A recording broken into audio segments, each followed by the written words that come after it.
There are places that exist between waking and dreaming, fractures in reality where time and fate unravel, forgotten by the living but claimed by something else. Have you ever heard of the Spectral Auction, a place where souls are currency and fear is the highest bidder? Where masks conceal not faces, but voids, and once you're marked, there is no escape, no amount of money or mercy can buy you back. In this tale, four friends venture too far, into a place where reality twists and time frays. A seemingly innocent road trip turns into a descent into madness as they become unwilling participants in a forbidden auction. Their fears, their memories, and their very identities become part of the lot, sold to faceless figures who hunger for more than just flesh. But what happens when the auctioneer calls your name, when your soul becomes the final bid? Tonight, step into the void, bear witness to the spectral auction, where the cost of fear is far greater than you could ever pay, and leaving is never part of the bargain.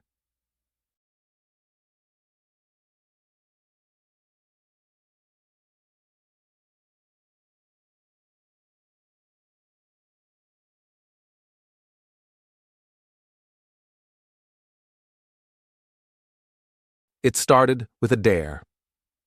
We were sitting in Evan's basement, bathed in the dim glow of multiple monitors.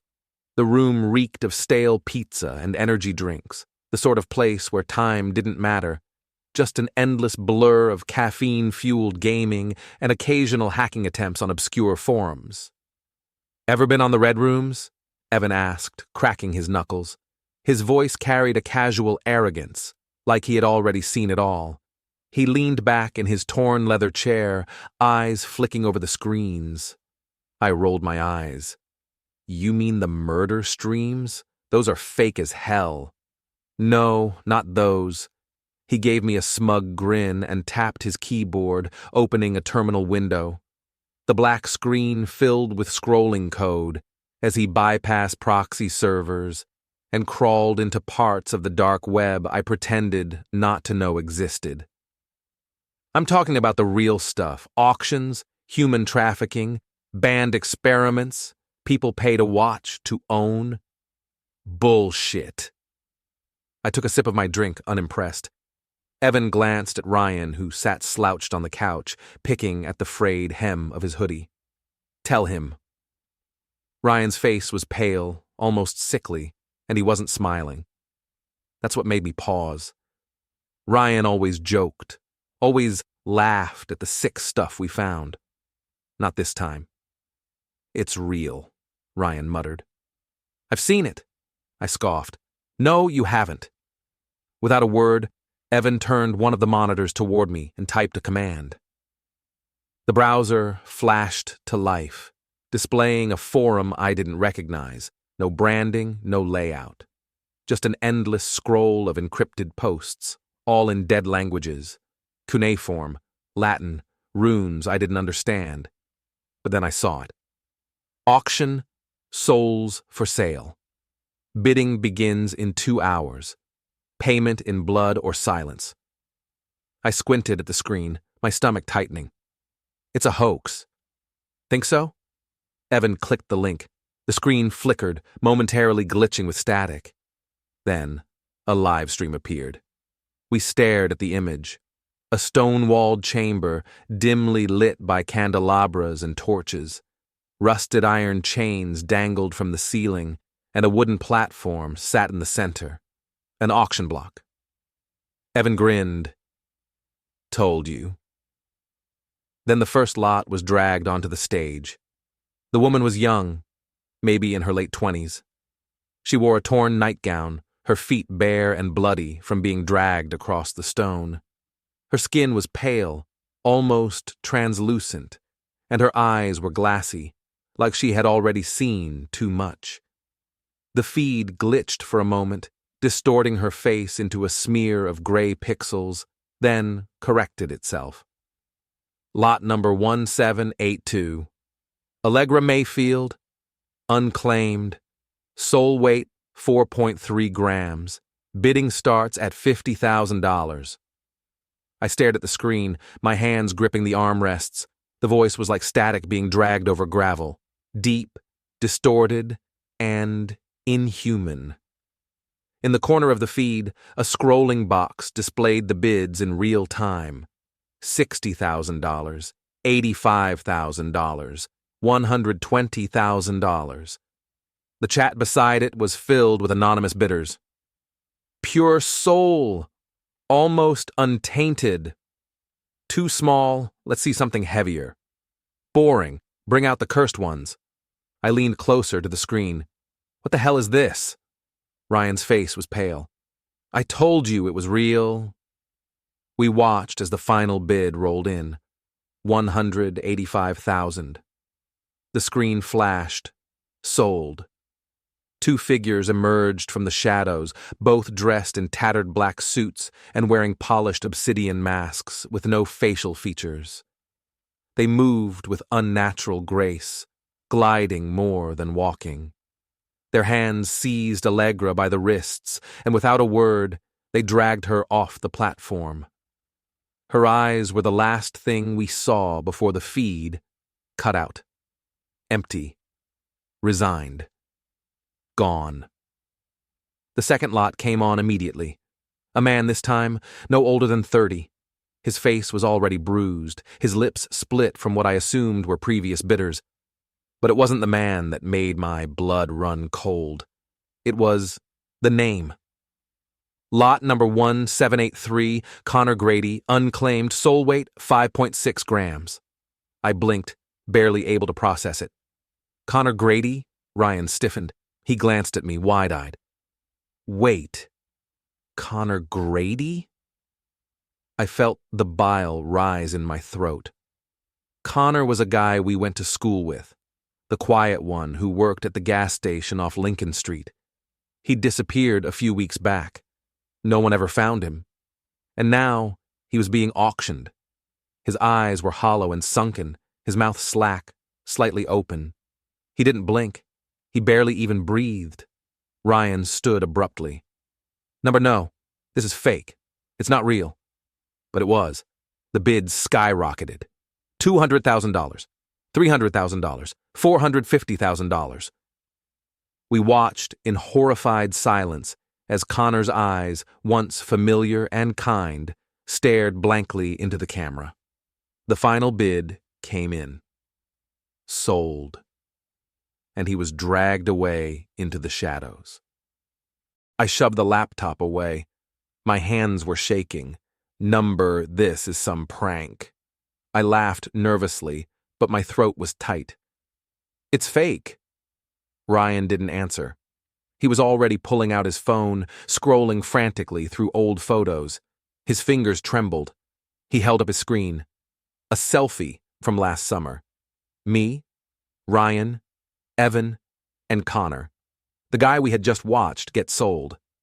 Evan's voice was low and steady, but his face had gone pale. It's real. It's all real. I stood abruptly, my chest tightening. My legs felt weak. Turn it off. Shut it down. But Evan wasn't moving. His eyes were locked on the screen. I turned back and saw why. The stream was still running. A new lot appeared. Lot number 1784. Ryan Cooper, soul weight, 5.9 grams. We stared at the screen. None of us moved. Then, before I could react, another lot appeared. Lot number 1785. Evan Holloway, soul weight, 6.1 grams. My throat closed. I stepped back from the monitor, feeling suddenly disoriented, like the room itself was shifting. And then the third lot appeared. Lot number 1786. Liam Carter, soul weight, 5.5 grams. My name. My real name. The auction had already begun. We scrambled. I don't even remember moving. I just knew we ran. Ryan and Evan were already shoving their laptops into their bags, crashing into chairs, knocking over cans and bottles. Pull the goddamn plug, I shouted, yanking the power cords from the wall, but it was too late. The screen glitched once more, and for a brief second we saw the auction stage. The wooden platform was empty, waiting. Then the image flickered, and we saw 3 figures being dragged into view. Our figures, identical in every detail, wearing our clothes, the same cuts on Evan's hand from when he slipped with the knife, the frayed cuffs on Ryan's hoodie. My watch, the one I was wearing at that moment, was on my duplicate's wrist. They slumped to their knees on the platform, hollow-eyed and vacant. The bids were already flooding in. The screen flashed. Auction in progress. We fled the house without locking the door, left our laptops, our phones, everything behind. We ran until our legs burned and our chests heaved with ragged gasps. But I knew it didn't matter. Because as we sprinted into the empty streets, every street lamp overhead flickered out one by one, plunging the road into darkness. And somewhere, just beyond the last dim circle of light, I swear I saw it. A man in a black suit, watching, waiting. We ran.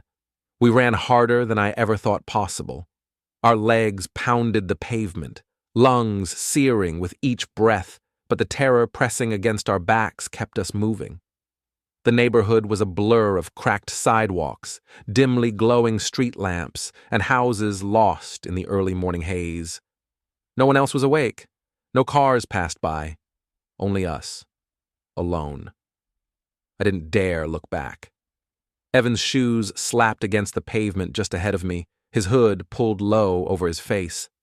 Ryan was barely keeping up, his breaths wheezing in short, desperate bursts. My chest ached, my legs burning with the effort. But I didn't stop. I couldn't stop. Because when I glanced over my shoulder, just once, I saw them.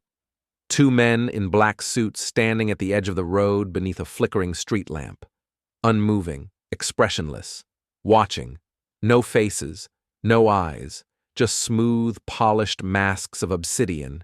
And behind them, the auction platform flickered into view. Briefly, impossibly, before the street returned to normal. But I knew it had been real. They were already here. We tore through the empty streets, past the shuttered gas station, through the chain-link fence behind the community center, over cracked parking lots and dead patches of grass. Eventually, the neighborhood gave way to the woods on the town's outskirts, a dense stretch of gnarled trees and narrow deer trails. The underbrush clawed at my legs, sharp branches scraping my arms. Sweat clung to my skin, burning in every scratch and cut. Ryan stumbled but caught himself, panting. "We can't stop," he choked out, his voice hoarse with panic. I slowed for just a second, grabbing his arm to pull him forward. Evan was already ahead, his boots pounding over the fallen leaves, a snapping twig to our left. We all froze. For a moment, I thought it was an animal, a fox maybe. But then I saw them, black silhouettes, dozens of them, slipping silently between the trees, masked men, faceless, moving soundlessly, gliding over the forest floor. I stumbled backward, nearly dragging Ryan with me. "Keep moving," I gasped. We sprinted through the woods, feet slipping on mud and damp leaves. Evan took a sharp turn and broke off the main trail, leading us into the deeper part of the forest where the ground was uneven and tangled with roots. "Faster!" Evan hissed through clenched teeth. The underbrush grew thicker, slashing at our ankles and arms. I could barely see ahead of me. My lungs burned, my legs shaking with every step. And then the world tilted. The ground gave out beneath me. I tumbled down a steep incline, crashing through brambles and thorny branches. My limbs flailed uselessly, trying to grab hold of something, anything, but the loose soil offered no grip. I slammed against the earth at the bottom. The impact knocking the wind from my lungs. My head swam, my ears ringing. Through the dizziness, I could hear Evan and Ryan scrambling down after me, sliding down the slope in bursts of dirt and leaves. "Lean!" Ryan gasped, crouching beside me. "You okay?" I tried to answer, but my breath came in sharp, broken gasps. I forced myself to sit up, blinking against the pain radiating from my ribs. "Yeah," I choked out. Yeah." But then I saw Evan's face go pale. Where did they go?" he asked, barely above a whisper. I followed his gaze. The forest behind us was silent. No cracking twigs, no rustling leaves. The faceless men were gone, but the woods were wrong. The trees were too still, too perfectly aligned, as if we had stepped into a painting. The branches didn't sway. The leaves didn't stir. The whole forest held its breath. That was when I realized the ground was warm beneath my hands. The damp, cold earth of the woods shouldn't have been warm. My stomach tightened. "Something's wrong," I murmured. Evan crouched next to me, brushing the dirt aside. His hands came away smeared with something dark. Blood. I recoiled. "Get up!" Ryan hissed. "Get up, now!" We scrambled to our feet. The woods suddenly felt thicker, the branches closing in. The trees were twisted in ways they shouldn't have been, their trunks splintered and cracked like broken bones. We stumbled forward, pushing through the brush, desperate to keep moving. But no matter which way we turned, the woods stretched on. It didn't make sense. The forest wasn't that large, but it kept going, and the ground beneath us was still warm. Eventually, we came across the old ranger station, a decrepit building swallowed by the forest. Its windows were broken, the roof sagging from decades of disrepair. A rusted sign out front read, "Ranger Station, closed since 1983. We didn't hesitate.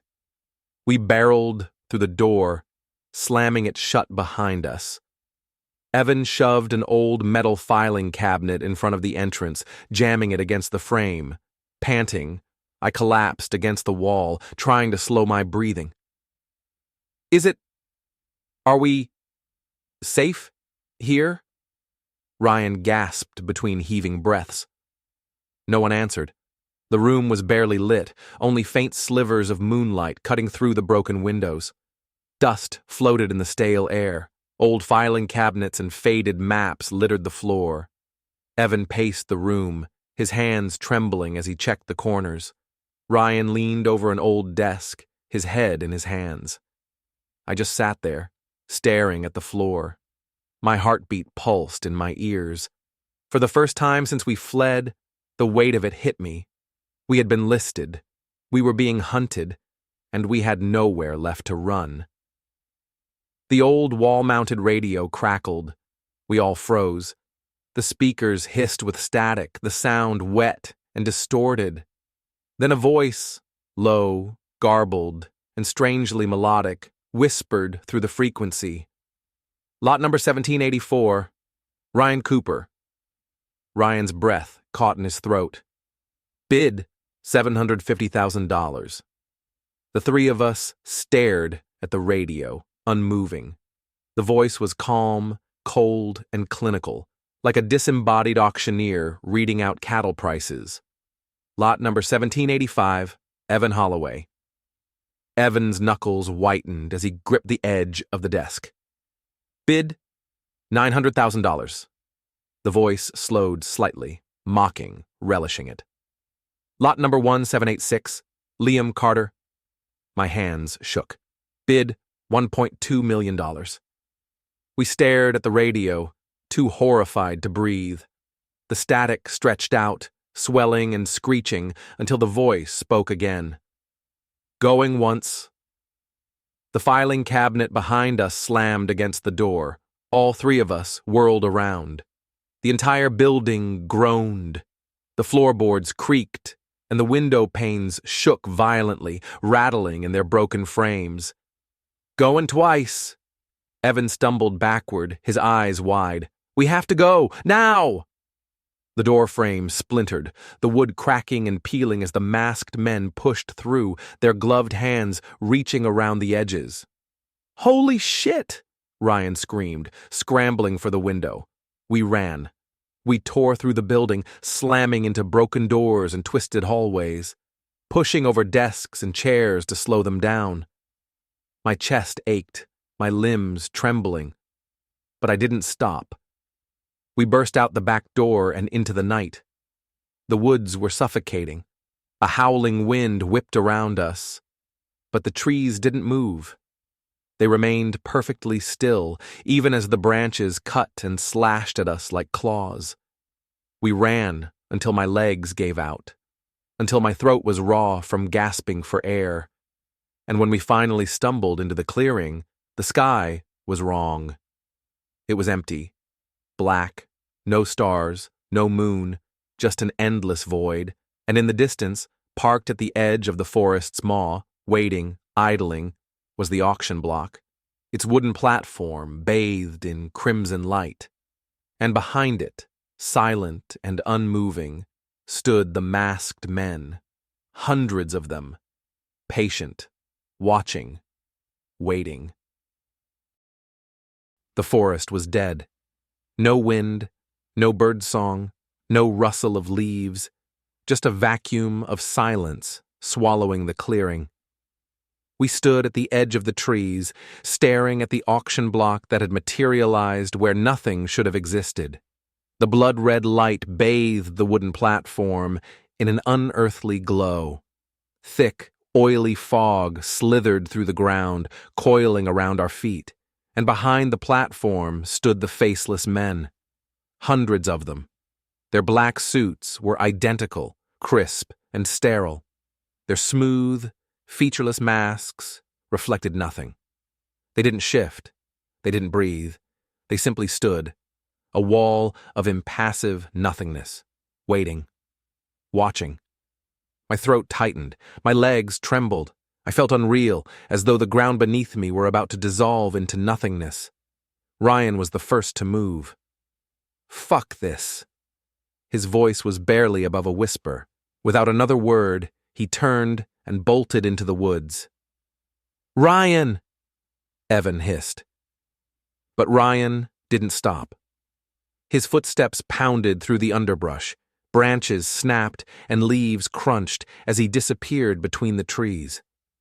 For half a second, I thought he might make it, that he might break free of whatever spell had twisted the forest.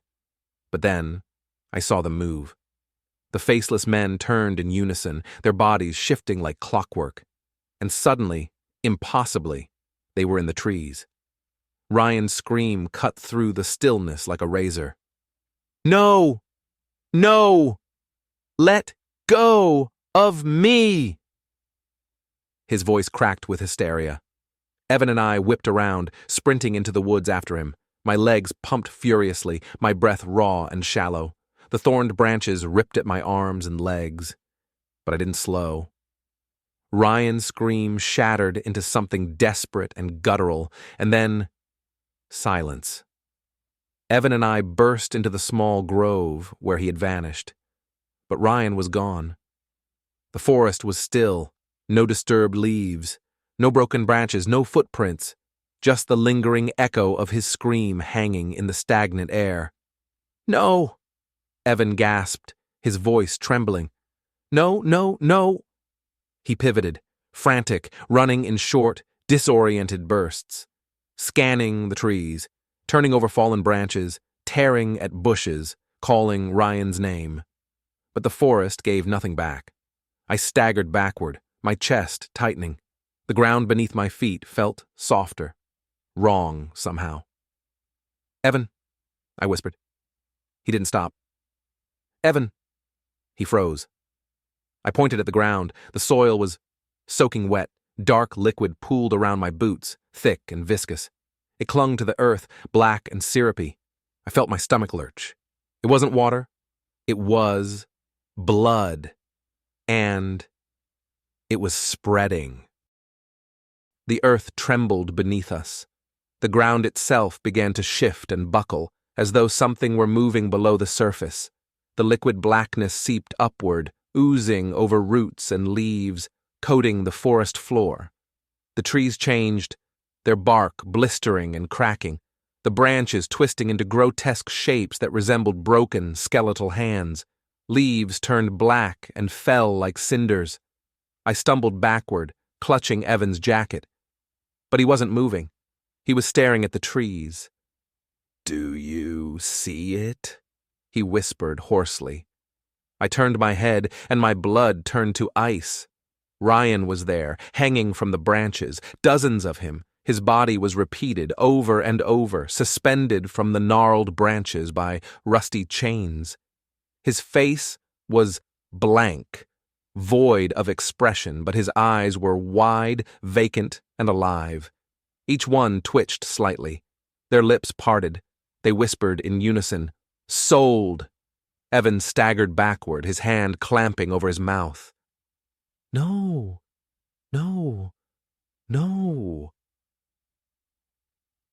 But the trees came alive, the branches slithering down like tendrils, clawing at his jacket, wrapping around his wrists. He screamed. I lunged forward, grabbing his arm and pulling him free. The branches snapped back, thrashing violently in the air like they were alive. We ran. We ran blindly, the ground shifting beneath our feet, the blood seeping deeper into the soil. The forest wasn't a forest anymore. It was a labyrinth. The trees twisted and stretched in impossible directions. The paths looped back on themselves. The world folded into a corridor of splintered wood and howling shadows.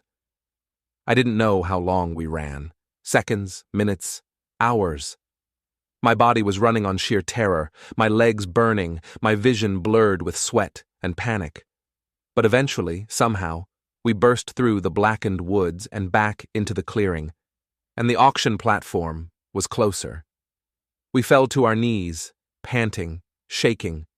The platform loomed before us, its wooden planks stained black with blood.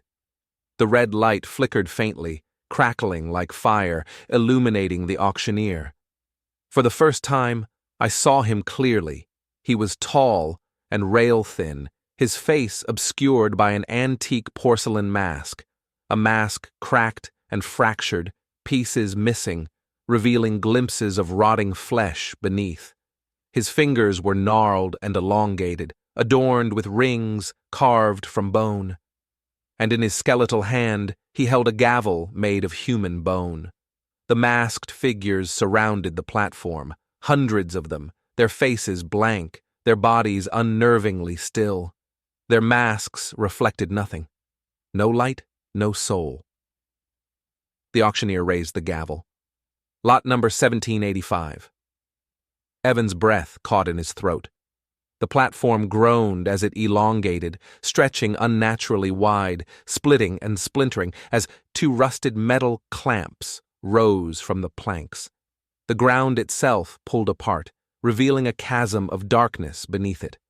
The clamps snapped open. They were meant for Evan. He screamed, turning to run. But the faceless men were already there. They surrounded him, dozens of gloved hands reaching out, grabbing his arms, his legs. His fists flailed, his voice raw with hysteria, but they dragged him to the platform. "Liam, help me!" he shrieked. I stumbled forward, grabbing his wrist. My fingers clawed at his arm, but the faceless men were too strong. Their grip was iron. "Liam! Please!" His nails raked across my wrist as he was wrenched away, his face twisted in terror. The clamps snapped shut around his arms and legs. Evan's scream split the clearing. The platform tilted upward like a bidding stand, rising into the dark. The clamps tightened, pulling his limbs taut, stretching his body unnaturally. And from the shadows, the bidders appeared. Hollow, distorted faces bloomed around the platform, pale hands with elongated fingers clawed from the darkness. Rotting eyes filled with greed and hunger peered from the void. And they bid. Their voices were animalistic, guttural, a cacophony of greed. 1.5 million, 2.7 million, 5 million, 7 million. Evan's skin stretched as the clamps pulled tighter. His eyes rolled back. His voice broke into nothing but hoarse, gasping shrieks. Going once, the auctioneer purred, his voice velvet smooth. The clamps tightened. Evan's body shuddered violently, his spine arching unnaturally. Going twice!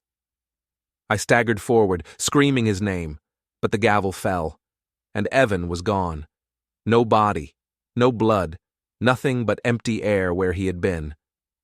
The platform returned to stillness, and the auctioneer turned his cracked mask toward me. His hollow eyes locked onto mine, and he smiled. The clearing was empty. The auctioneer was gone. The faceless men were gone. The platform where Evan had been sold into oblivion, gone. I stood in the center of the forest, the ground stained black with Evan's absence.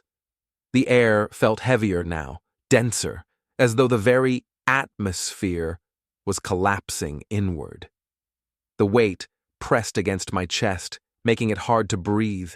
My throat was raw from screaming, my hands trembling violently. But the world was wrong. The trees were no longer trees. Their trunks were elongated bodies, twisted into sinewy pillars of flesh and bone. The leaves were blackened strips of flayed skin, twitching in the non-existent wind. The branches hung low, dripping with blood, forming a grotesque canopy overhead. I staggered forward, feeling the earth beneath me squelch, warm and wet. Each step left a print in the congealed blood that coated the forest floor. My boots stuck with every step, as if the ground itself was trying to hold me in place. But I couldn't stop. I had to keep moving, even if there was nowhere left to go. I walked through the fractured forest, my breath coming in shallow gasps. My hands ran along the warped, twisted bark. Skin stretched over wood, until the terrain began to change. At first, it was subtle. The trees grew taller, impossibly thin, their branches spiraling upward like skeletal fingers. The forest floor became smooth, glass-like. I glanced down and saw my reflection staring up at me, distorted and warped, its eyes black and hollow. I looked away. The next step sent a ripple through the surface, like walking on water. The glass bent and twisted beneath my feet. And then I saw the auction block reflected in the surface, a mockery of reality, suspended upside down below me. But it wasn't my reflection standing on the platform. It was Evan and Ryan, and all the others I'd seen taken. Faces I didn't recognize, but somehow knew. Their bodies were bound by rusted chains, their flesh marred with bitter's marks. Branding irons shaped into obscene sigils burned into their skin. Their faces were frozen masks of agony, their eyes lifeless, staring into nothing. I blinked, and the ground fractured beneath me. The forest ripped away. I fell into silence, weightless. I didn't hit the ground. I simply stopped falling. I was standing again, my boots scuffing against rough stone. I was no longer in the forest. I was in the auction hall. But it wasn't just a platform anymore. The hall stretched into infinity, an impossible cathedral of stone and bone. The ceiling arched so high that it vanished into darkness. The walls were lined with thousands of masks, faceless bidders, carved from human skulls, their eyeless sockets staring blankly. The platform stood at the center of it all. No, not a platform. The gallows. A noose dangled from the wooden beam, swaying slightly in a wind that didn't exist. Beneath it stood the auctioneer, his mask cracked and splintered, his suit immaculate. His gloved hands were folded neatly behind his back. The gavel of bone rested at his side. And they were there too, the bidders. Rows upon rows of shadowed figures filled the cathedral, their bodies distorted, their faces concealed behind visages of horror. Some wore porcelain masks of weeping children. Others wore stitched leather bags with jagged slits for eyes. A few were simply holes in space, voids where nothing should exist. They whispered in unison, "Bid." I staggered back, my boots skidding against the stone floor. My hands trembled violently. "No," I rasped. "No, this isn't real. This isn't real." But it was. And the gavel fell. I felt it before I saw it. The mark. Something burned into the flesh over my heart.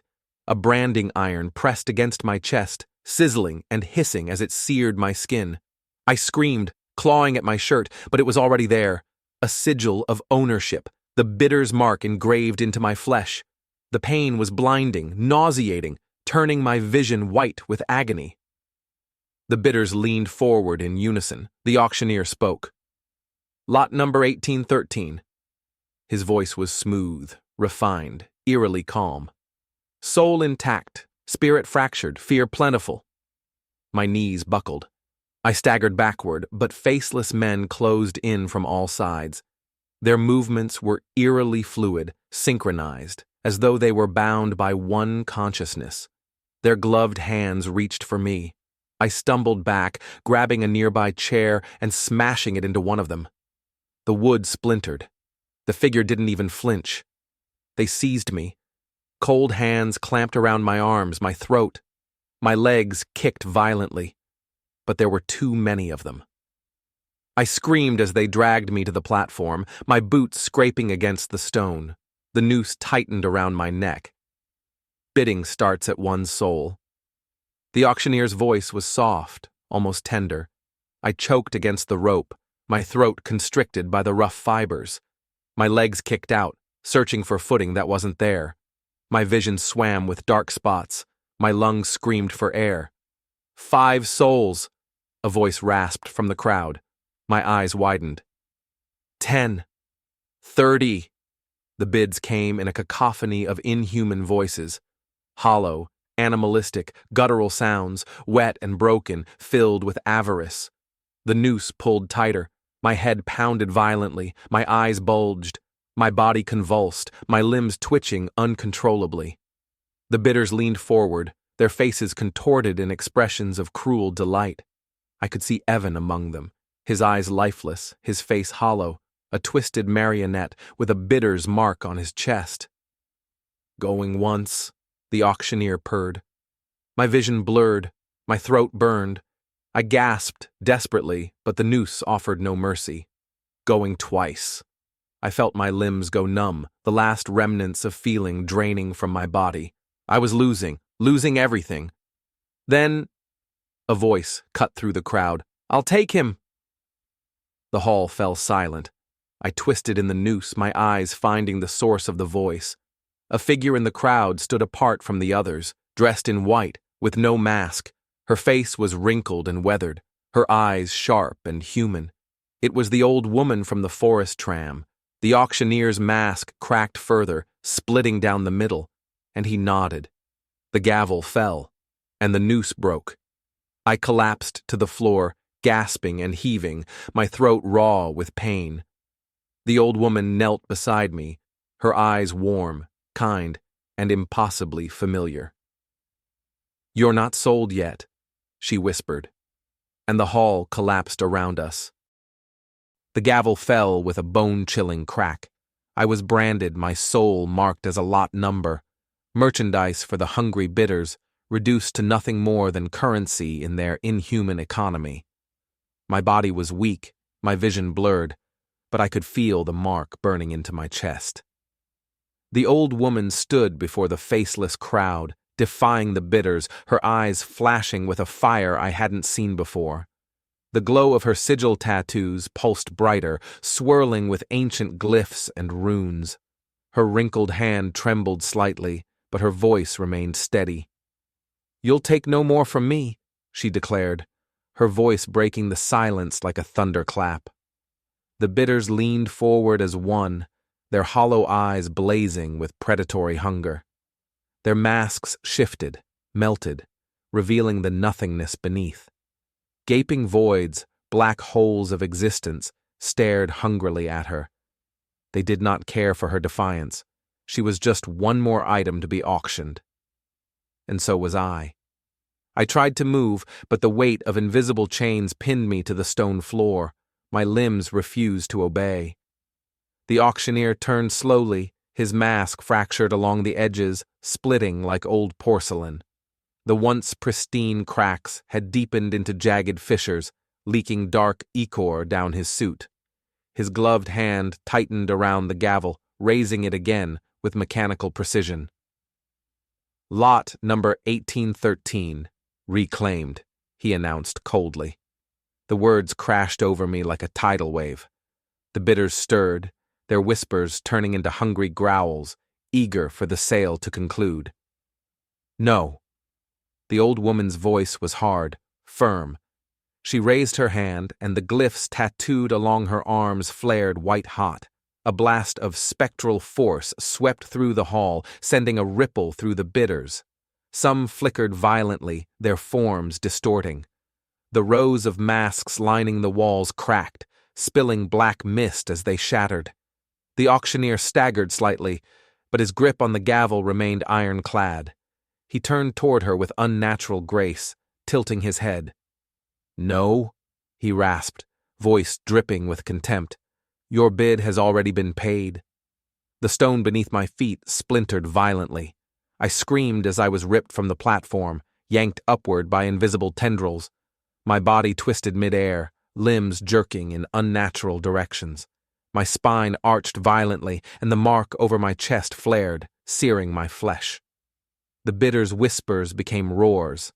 They spoke in unison, their disjointed voices blending into a thunderous cacophony.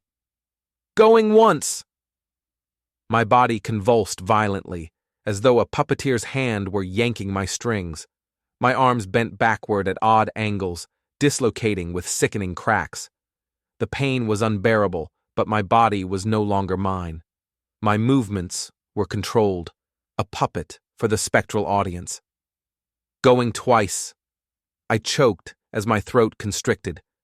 My own breath turned against me, cutting off air. My lungs screamed for oxygen. The bidders' eyes widened, their masks warping into expressions of cruel ecstasy. They reveled in my suffering, feeding on the pain. The gavel rose, but the old woman wasn't finished. She stepped onto the platform beside the auctioneer, gripping a small, jagged iron blade. Its edge shimmered with ancient runes, burning gold with an inner fire. The air crackled around it, distorting reality itself. Her eyes narrowed, and with a single swift motion, she plunged the blade into the auctioneer's chest. The blade sank deep, puncturing his form with a sickening squelch. The auctioneer staggered backward, his mask splintering further. He clutched at the blade, but it did not wound him physically. It tore into something deeper. His essence. His mask cracked apart, revealing the gaping void beneath, a blackened cosmic nothingness that pulsed with unspeakable hunger. The gavel fell from his hand, clattering to the stone floor. The auction hall trembled violently, the bidders' voices rising into a screeching frenzy. Some blinked out of existence, vanishing into thin air. Others split apart at the seams, collapsing into disjointed limbs and fragments of shadow. The stone walls fractured, revealing glimpses of impossible dimensions beyond. Planets of fire, seas of bone, and swirling storms of blackened souls. The auctioneer let out a keening wail, an inhuman, guttural shriek that echoed through the collapsing hall. But he wasn't done. From the depths of the void in his face, tendrils of shadow lashed outward. They impaled the old woman, piercing her chest and shoulder.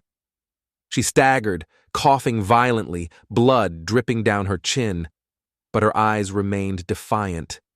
With her free hand, she grabbed a handful of glowing salt from her pouch and slammed it into the tendrils. The salt ignited, burning through the shadow like acid. The tendrils recoiled with a horrid screech, withering and snapping violently. Her hand trembled, but she pulled the iron blade deeper, carving through the auctioneer's essence. He convulsed, the void in his face collapsing inward, folding into itself. "You have no power here anymore," she spat. The tendrils shattered into black mist. The hall was coming apart. The stone columns collapsed into swirling debris. The platform splintered, and the masks lining the hall crumbled into dust, releasing the countless souls trapped within. The auctioneer's body fractured, his form distorting violently, his edges blurring like a dying flame. He reached out, clutching, blindly, but his power was failing. His mask, once unbreakable, shattered completely, falling away into dust, and the gavel dissolved in his hand. The spectral hall imploded. The world itself folded inward, sucking in the darkness like a collapsing star. The faceless bidders were swept away, screaming into the void. The floor beneath me gave way, and I fell into nothingness. I hit solid ground with a jarring thud. I gasped, coughing violently, clutching at my throat. My lungs burned, my body aching with pain. I felt the rough texture of soil beneath me, damp with morning dew. I opened my eyes and saw the forest. I was back in the clearing. The sun was rising over the trees, its pale light painting the branches in hues of orange and pink. I could feel the cold, damp earth beneath my hands. The morning birds chirped softly in the distance, but the mark was still on my chest, a scarred sigil burned into my flesh. I clutched at it, feeling my heartbeat thundering beneath the brand. I sat up slowly, my body trembling. The old woman was gone, the tram was gone, the auction never existed, and yet I knew it had. I staggered through the forest, limbs still weak. My feet dragged through the undergrowth. My boots were caked in dirt and blood. The road appeared ahead, empty, silent, and familiar. My car sat there, still and waiting. The door was unlocked, the keys resting on the seat. But I knew I could never drive away from this. Because in the back seat, scrawled into the leather with claw-like slashes, was the mark of the auction. The gavel's shadow loomed over me still, and I knew, somewhere deep in my soul, that the auction had simply moved on to its next lot.